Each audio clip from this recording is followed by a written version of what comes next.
Salut les stratoniens, salut à tous, j'espère que vous allez bien. On est parti pour une nouvelle analyse technique qui commence à devenir assez intéressante sur le BTC et l'Ethereum. On est proche à mon avis d'un retournement.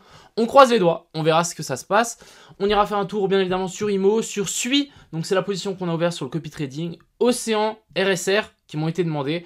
Peut-être faire un petit tour sur le masque aussi, on verra, je pense qu'il n'y en a pas trop besoin, mais comme quoi on aurait pu hold notre position. Et puis ça sera tout aujourd'hui pour cette vidéo, donc on va aller répondre à cette question, pourquoi je long une alt et je short le BTC ou l'Ethereum. C'est contre-productif, mais on va voir qu'on peut sortir une petite stratégie par rapport à ça qui peut être assez intéressante. Enfin bref, j'espère que cette vidéo vous plaira, je vous souhaite à tous un excellent visionnage, on est parti. Crypto, million. Crypto, million. Crypto, million. Alors, partons directement sur ce BTC qui continue un petit peu à pump ici. Pour moi, toujours pas de top trouvé. J'attends quand même encore une dernière petite chasse au-dessus de ce sommet-là pour vraiment nous faire une petite inversion de structure. On a encore une fois la dominance du Bitcoin. Alors, c'est pas la dominance du Bitcoin, c'est les CME, excusez-moi. On a toujours notre gap ici, vers la zone des 29 100. Donc, pourquoi pas y revenir, hein. Je pense qu'on peut largement venir taper ça et ensuite venir combler tout ce gap ici. On est venu un petit peu taper dedans, mais bon, pas grand-chose. Et du coup, est-ce qu'on va réussir à se retourner, revenir chercher donc cette zone OTE, pourquoi pas chercher la zone d'order block qui est un petit peu plus haut, et ensuite s'inverser et qu'on passe vraiment sous ces plus bas là, et aussi qu'on passe sous la zone de fair value gap, plus la zone d'OTE ici au-dessous, pour potentiellement trouver un long. Donc nous, ce qu'on cherche, c'est un excès vers le haut par rapport à ça, ensuite ici nous faire notre boss, donc continuation de la confirmation de la structure ici qui est bien baissière avec une inversion structure, parce que ici on est aussi mais dans une petite, comment on appelle ça, une petite tendance haussière. Donc là vraiment on est sur une petite tendance haussière et du coup là si on a une inversion structure ça nous inverse ça et on continue cette énorme structure ici baissière et revenir chercher un nouveau plus bas. Pour moi, ces bottoms ici devront sauter à un moment ou à un autre, donc on va patienter par rapport à ça et on cherche potentiellement un short là-haut. On a placé déjà notre short sur l'Ethereum, on commence à se rapprocher petit à petit, gentiment mais sûrement. On veut vraiment cette petite excès vers le haut, hop, et ensuite vraiment dégoupiller. Donc c'est vraiment ce qu'on cherche, on verra si ça se passe, mais en tout cas on est prêt pour vraiment cette faire accumulation, manipulation et ensuite extension. Le scénario n'a pas forcément changé depuis ces derniers jours, donc on patiente tranquillement. On va peut-être parler du SP500 qui a bien rebondi. Franchement, étonné, hein, vraiment étonné. Je m'attendais qu'il chute. Encore une fois, le SP500, c'est très difficile à le... Moi, je trouve que c'est super difficile à le trader ou à essayer de prévoir ses moves. Donc, pour le moment... Encore une fois, on a cassé ça, Moi, ce que je veux vraiment, c'est une clôture au-dessus de ça. En daily ou en weekly, ce serait vraiment magique au-dessus de ça. Ou sinon, ici en dessous. Et du coup, là, on viendrait dégringoler jusqu'à venir chercher cette zone OTE qui n'a toujours pas été touchée. Donc, à voir. Je pense d'ailleurs, cette zone OTE, on peut la replacer. Je ne sais pas si c'est un top, hein, mais au moins, on va pouvoir la replacer correctement. Vous voyez, elle monte gentiment, mais sûrement, cette petite zone d'OTE. En plus, elle s'agrandit. Donc à voir si un jour on viendra taper cette zone, mais on va la laisser au cas où ça dégringole.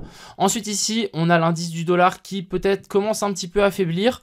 Vous voyez que là on a peut-être un petit peu plus de mal à grimper. On est venu chercher les petites zones d'order block qu'on avait là et du coup maintenant on peut sans doute, j'espère, avoir cette potentielle chute. Donc le dernier petit pump sur le BTC et ensuite vouloir s'inverser. Et là le Bitcoin qui chute un petit peu plus profondément. Ce qui serait toujours assez intéressant, c'est pourquoi pas venir chercher la zone de fair value gap ici sur l'indice du dollar, même si c'est très haut. Voire juste passer au-dessus de ce sommet là, juste faire petite manipulation au-dessus de ça et ensuite ici on dégoupille violent. Voilà un petit peu ce que je voulais dire par rapport au BTC et à l'Ethereum, mais plutôt baissier dans l'ensemble. Après, voilà, je tenais quand même à vous le dire, il y a un monde où on part, hein. Il y a clairement un monde où là on arrive à pousser un petit peu plus haut, mais clairement je serais vraiment pas serein avec un bottom pareil. Je crois qu'on en est venu, ouais voilà, on avait fait un là, vous voyez, on avait fait vraiment un equal low ici. Finalement, on a même réussi à faire un nouveau plus haut avant de venir récupérer ces zones-là. Donc, affaire à suivre, mais j'ai vraiment des gros doutes qu'on parte ici avec un equal low pareil. Donc, vraiment, patientons. Ensuite, faisons un petit tour donc par rapport à IMO. Donc, IMO, il y a quelqu'un qui m'a reproché, mais en fait, tu as acheté des IMO. Oui, alors je vais juste vous chercher sur Twitter, on m'a reproché d'avoir acheté des IMO. Alors, oui, j'ai acheté des IMO, même avec un prix plutôt raisonnable, hein. J'ai acheté des IMO quand on était dans cette phase-là, clairement, et j'en ai racheté ici. Est-ce que j'ai le droit d'acheter mon propre token, oui ou non? Sachant que j'y crois, en fait, je crois en mon projet, donc j'achète mon projet, ça me semble évident, et en plus, ça dépend de moi, donc finalement, je trouve que mon argent est bien plus safe dans un endroit que dans lequel je travaille. Est-ce que vous êtes d'accord avec ça ou pas? Est-ce que j'ai le droit d'acheter mon propre jeton ou pas? Je voudrais bien avoir votre avis. Personnellement, moi, je me suis toujours dit, ok, j'achète mon propre jeton, bah c'est juste signe que j'y crois en fait. Je vois pas le... Ouais, tout simplement, c'est ça que je pense. Donc dites-moi ce que vous en pensez, ça m'intéresse énormément. Est-ce que j'ai le droit d'acheter ma propre crypto? Oui ou non? Tout simplement. Donc voilà, n'hésitez pas à me redire ça. Du coup, ici, on continue cette petite hausse. On a commencé le marketing. Demain, on a de nouvelles personnes qui vont en parler, etc., etc. Donc, on a commencé à chercher aussi un petit peu des ambassadeurs pour du long terme, hein. Je rappelle que nous, on cherche vraiment full long terme sur IMO. On n'est pas là pour faire du pump and dump. Donc, voilà. Continuons. Donc je veux bien vraiment, répondez-moi à cette question, c'est super important pour moi. Ouais, voilà. Est-ce que j'ai le droit d'acheter mon propre jeton? Oui ou non? Tout simplement. Ensuite, on va parler donc du SUI. Alors SUI, c'est une petite position que j'ai pris tout à l'heure sur le copy trading, à voir si elle passe. Un peu risqué maintenant vu qu'on s'est retourné un petit peu, vu qu'on est rechuté, mais sinon la position de base est plutôt pas mal. En gros, ici on a une énorme zone de pivot, on est passé en dessous, on a réintégré cette zone de pivot, et là on a fait une petite mèche qui est venue récupérer ses plus bas, revenir retester cette zone ici de support, et ensuite je m'attends vraiment à un gros pump, venir récupérer donc les sommets qu'on a plus haut. Alors, je suis toujours en position, j'ai même pris une position sur mon compte à moi perso, je suis à moins 800, hein, j'ai une position qui est moins bonne que celle que j'ai mis dans le copy trading. On verra si ça se passe. Je pense que si je perds genre 2000, un truc comme ça. C'est la vie, hein, c'est comme ça.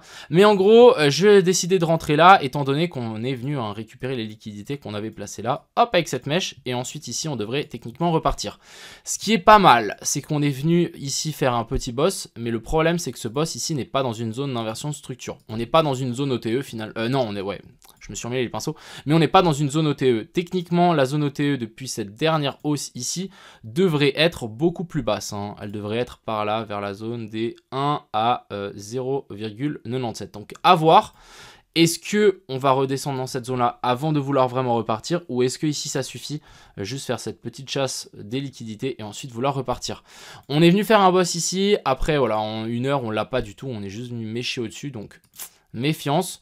Et là, ce qui est assez intéressant, c'est qu'on est venu mécher donc sous ce plus bas là, mais techniquement ici on devrait repousser vers le haut et on voudrait essayer de faire un nouveau plus haut, mais bon. Pour le moment, à voir, est-ce qu'on va venir se faire stop loss? Sinon, en fait, le trade est plutôt propre. On est vraiment sur du 16R, donc c'est un ratio de 16. On peut en perdre. On perd 1 pour gagner 16. Et ensuite, on a un ratio, je crois, de 30. Donc c'est plutôt massif, ça veut dire qu'on peut en perdre 1 pour gagner 30. Donc on va croiser les doigts que ça passe. Pour être honnête, j'étais plus serein avant quand on était bien reparti. Mais là, le fait qu'on redescende, c'est pas ouf. Et je pense qu'on est vachement influencé par ce BTC ici, qui a du mal à vouloir continuer à pumper et nous faire cette dernière zone de manipulation. Revenons du coup à ma stratégie entre le short que je veux prendre sur l'Ethereum et le long que j'ai sur le SUI. Tout simplement, c'est qu'on va remonter rapidement les stop loss à break-even ou les descendre.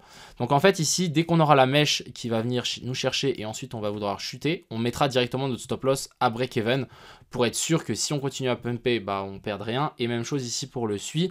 Maintenant, ce qu'il faut, c'est vraiment réussir à pumper ça et à repartir. Et dès qu'on repart, je mettrai mon stop loss ici à break-even. Comme ça, peu importe dans quel sens on part, on aura une position qui sera plus ou moins viable. Donc on verra. Bon, pour le moment ici c'est un peu la galère, mais on croise les doigts.